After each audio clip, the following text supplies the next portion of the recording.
Friday market wrap, and what a week to wrap up here in the precious metals. In fact, today is not just the end of the week, it's the end of the month of February as far as trading is concerned. So we're now 2 months in to 2026, and probably a lot of people thought that after the record-setting year in 2025 that we couldn't possibly outdo 2025 and 2026.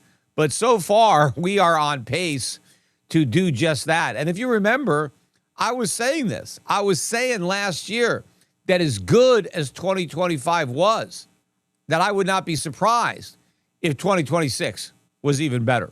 And last year, gold was up the most it's ever been since 1979. It was up, 60 some odd percent on the year. Well, it's on pace to shatter that return, assuming that we continue the pace of the first 2 months, which did include a very sharp sell-off. Remember, gold got up to 5,500 and then went down to 4,800.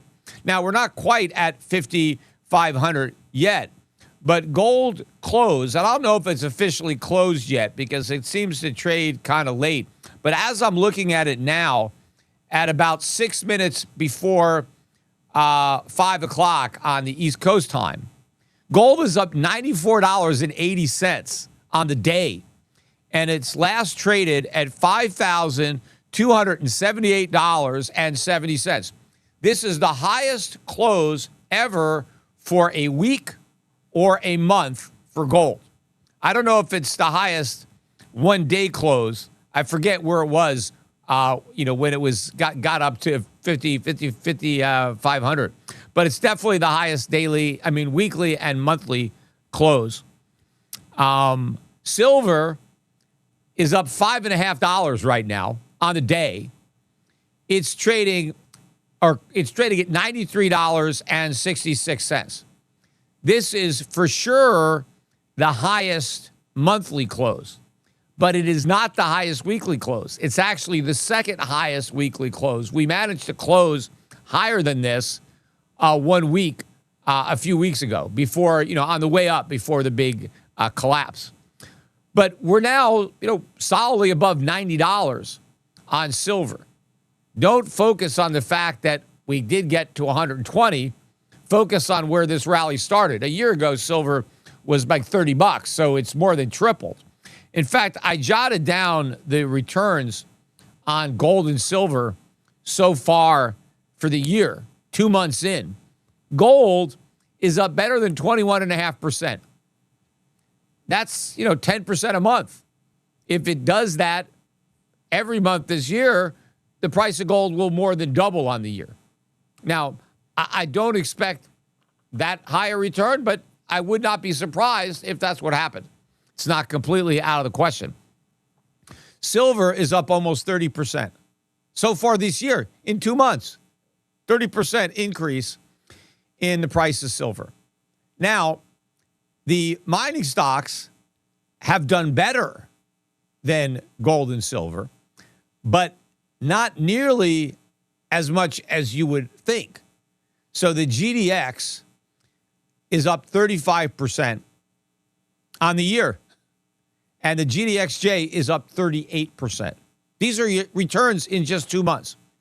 Now, as I predicted on my prior Schiff Gold market wraps and on my regular podcast, I was saying that I believed the GDX and the GDXJ, those are two indexes of gold mining stocks, would hit new highs before gold and silver hit new highs. And that's exactly what has happened. In fact, the GDX is at an all-time record high, so it's never traded this high.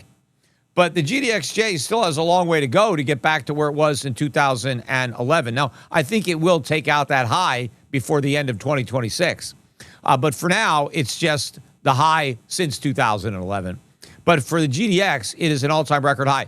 But by the time gold gets back up to 5,500 and change, and silver gets back up above 120, which may take a little longer, but it's still going to happen, and it should happen this year.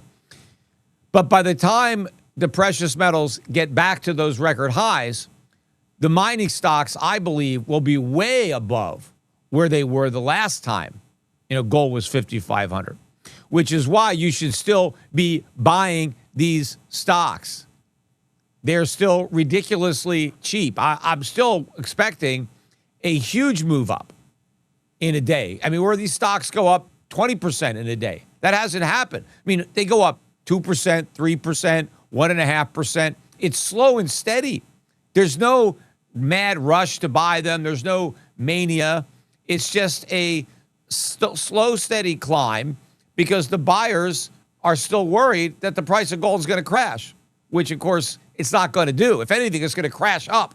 They just don't seem to realize that. But let's contrast what's happening in precious metals to what's happening in the stock market, because Donald Trump likes to brag about how great the stock market is doing under his presidency, how it's the Dow hit 50,000, 3 years ahead of schedule, or 4 years ahead of schedule, he said, which is laughable.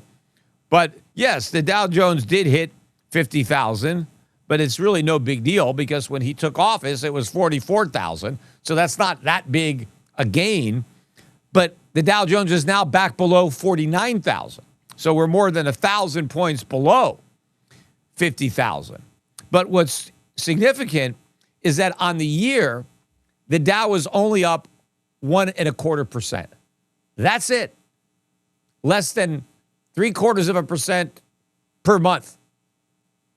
In terms of gold, the Dow is in a bear market just this year because the Dow has lost 20% of its value priced in gold. But the Dow is the best performing of those major indexes. The S&P is only up 0.3% so far on the year. And the NASDAQ is actually down by 2.5%. So how is Donald Trump going to be claiming that we've got this super hot economy when the only evidence is the performance of the stock market that he claims is phenomenal, and the market is barely up? And in fact, if you're talking about the NASDAQ, it is down on the year. And it's not like the stock market had a phenomenal year last year. It was up, the Dow was up, the S&P was up, but a lot less than it was up during the first year of Biden's presidency, which Donald Trump claims was the worst economy in the history of the world. And his is supposedly the best. And the proof that he has is this great stock market, which is weaker now or less strong than it was under Biden when we supposedly had the worst economy. Now, the only thing really worse than the stock market was Bitcoin or other cryptocurrencies. Bitcoin so far this year is down 27%. 27% in 2 months. And what surprises me a bit about Bitcoin is that that's all it's down. To me, it looks like it's about to fall off a cliff. And so far, it hasn't done it.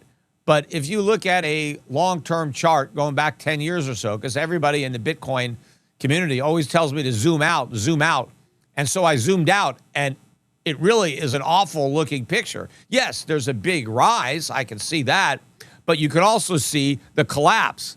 And that chart does not look good.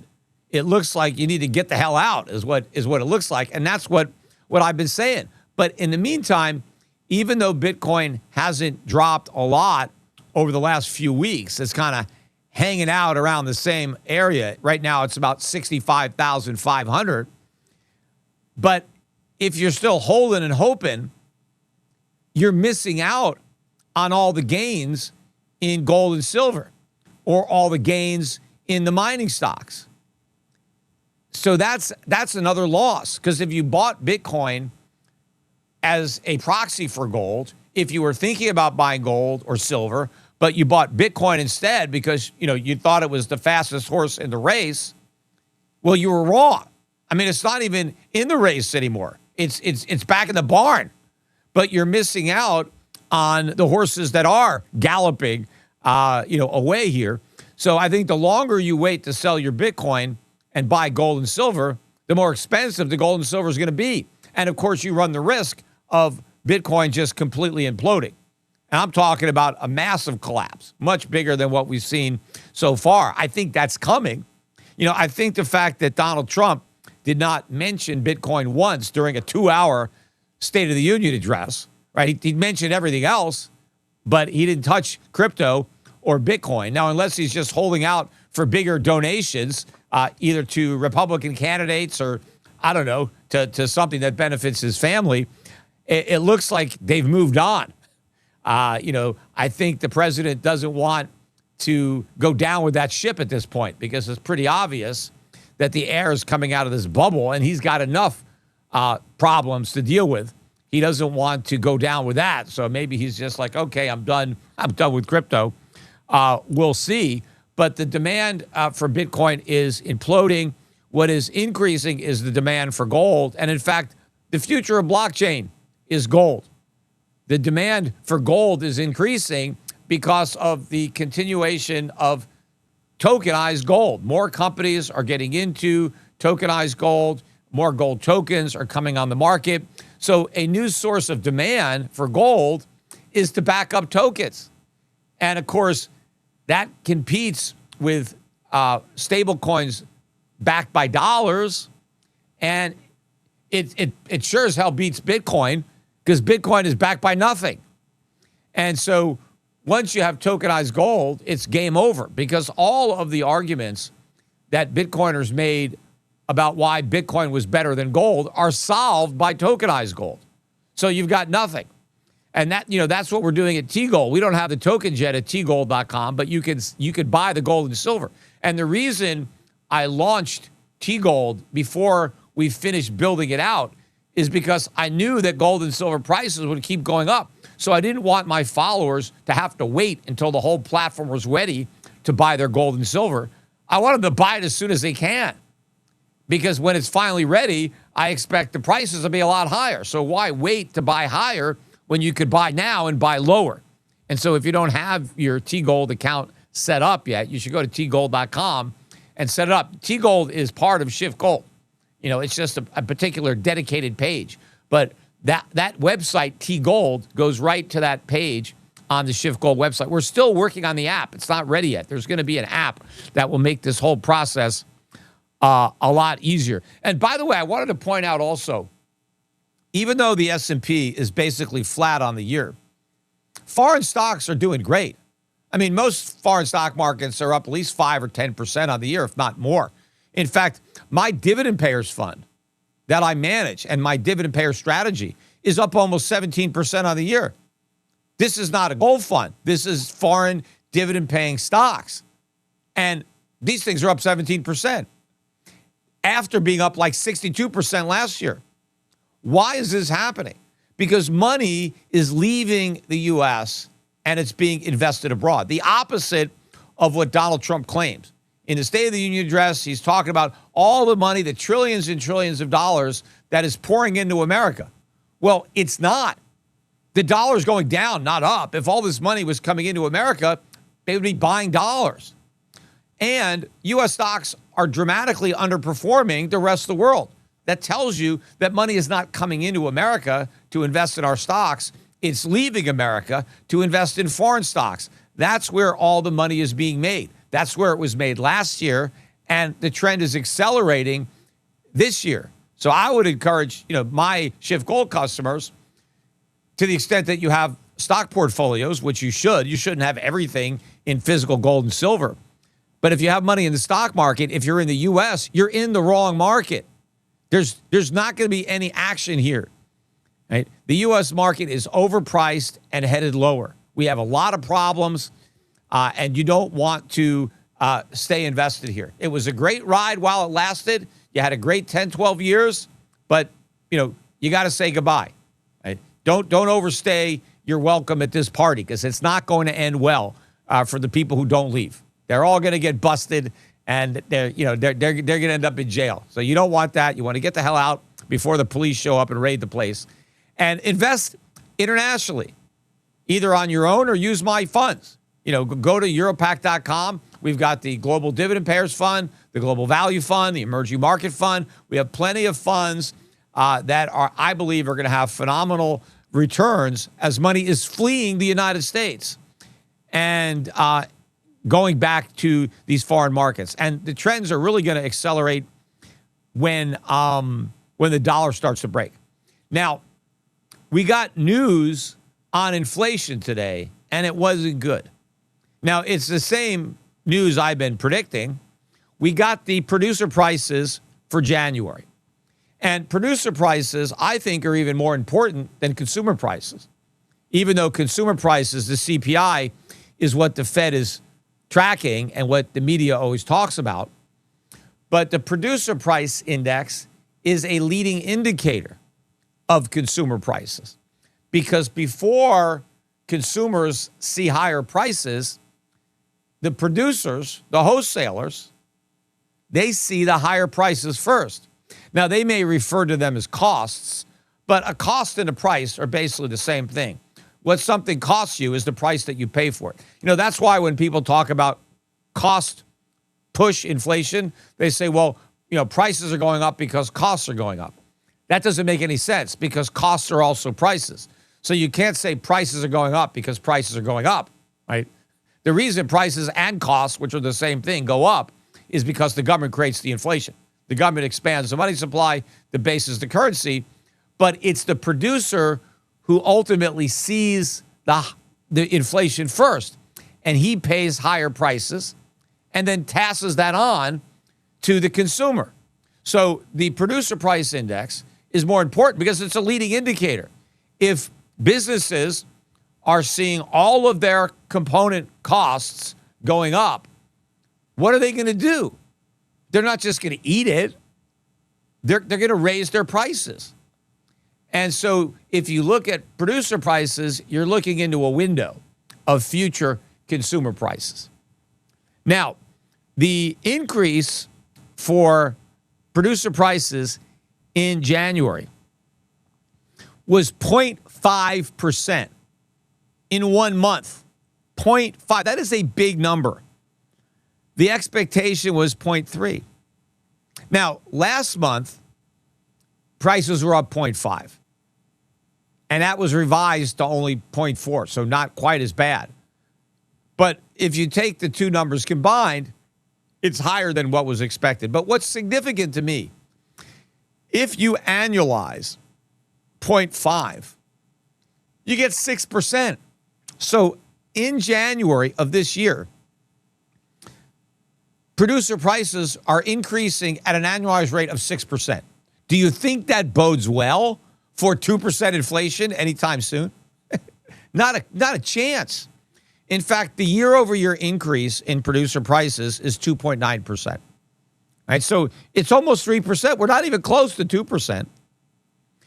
It gets worse, though, if you strip out food and energy and just look at the core. Core prices were up 3.6% year over year. And the main reason for that was energy prices had fallen. That's all changed. Taking a look at what's going on with oil. Oil prices were up today by over $2 a barrel. We're now above $67 for a barrel of crude. But I think we're up something like maybe 17% so far this year in oil prices. 18% on the year. That's a big increase. Those prices are just going to start now really showing up at the pump. You know, Donald Trump is going around bragging about how cheap gas is. Of course, he's exaggerating it. It's not nearly as cheap as he claims, but prices are about to go way up. In fact, I think CPI gain in 2026 is going to be the biggest since 2022. 2022 is something like 6 or 7%, something like that.